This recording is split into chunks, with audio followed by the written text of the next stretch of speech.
그 이동관 방통위원장 후보 인사청문 보고서 채택이 그 과방위 파행 끝에 결국 그 불발이 됐는데요. 여당과 그 이동관 후보 측은 나름대로 그 좀 소명이 됐다는 그런 입장이더라고요. 증인이나 그 참고인 출석이나 자료 제출이 거의 없는 상황에서 그 결정적인 한 방이 없어서 좀 아쉬웠다 이런 평가가 있거든요. 그러니까 여당의 입장을 보면 눈 가리고 강화하는 거예요. 예를 들면은 국회라는 것은 수사권이 없습니다. 조사권은 있지요.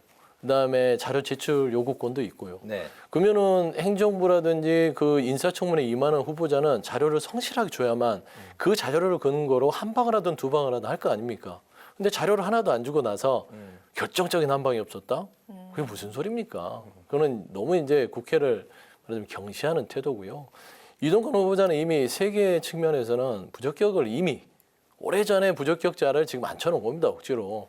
첫 번째는 예를 들면 MB정부 시절에 본인이 방송 장악을 위해서 국정원을 활용했다는 부분이 문건으로 이미 나와 있습니다.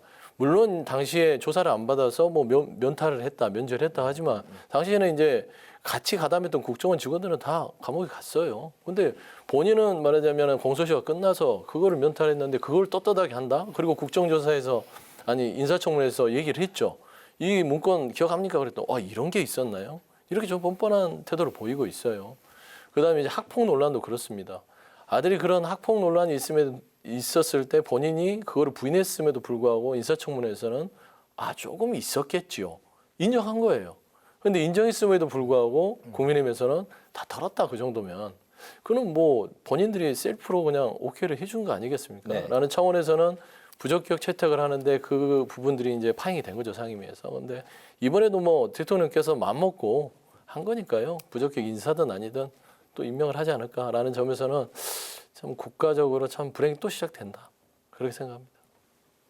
알겠습니다. 현재 그 방송통신심의위원회를 비롯해서 MBC, KBS, EBS 이사 및 이사장 해임이 이어지고 있는데 대통령이 재송부 요청을 하고 이동관 방통위원장 후보자가 이번 주 중에 임명이 될 걸로 이렇게 관측이 되고 있습니다. 그렇다면 이제 민주당도 방통위원장 임명 이후 상황에 대비해서 어떤 전략을 갖고 있을 것 같은데 좀 들어볼까요?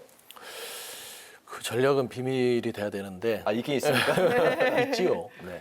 근데 이제 이동관 후보자를 아주 오래전에 내정을 했잖아요. 참 저는 이렇게 방통위원장을 대통령께서 주머니에 한 3, 4개월을 갖고 있는 그런 건 처음 봐요. 내정자가 네. 된다고 화마평을 하고 지금 짠하고 이제 청문회에 등장을 시켰는데 근데 등장을 시키기 전에 너무 많은 작업들이 있었습니다. 공영방송 이사들을 해임시키고 방통위에서 의결을 하고 그다음에 민주당의 몫으로 갔던 부분을 대통령이 제거를 하지 않고 네. 이렇게 수를 꼼수로 계속 운영한단 말입니다.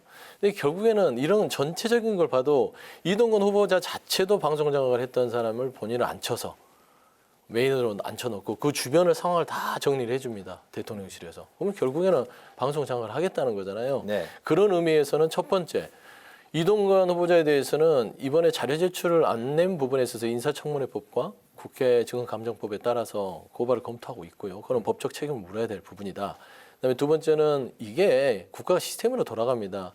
해임에 대한 부분들이 적절성이 맞았는지 그리고 이동관 후보자가 제가가 돼서 방통위원장이 됐을 때 본인이 지금 갖고 있는 학폭 논란 부분들도요. 분명히 따져 물을 것이고요. 법적으로. 그다음에 이 이사장 당시에 이제 이사들을 바꿨으니까 공영방송의 사장들을 말하자면 정당한 절차가 아닌 다른 방식으로 개입을 했을 때는 당연히 그거를 계속해서 주시하고요. 거기에 대해서 법적 책임, 정책 책임을 물을 것입니다.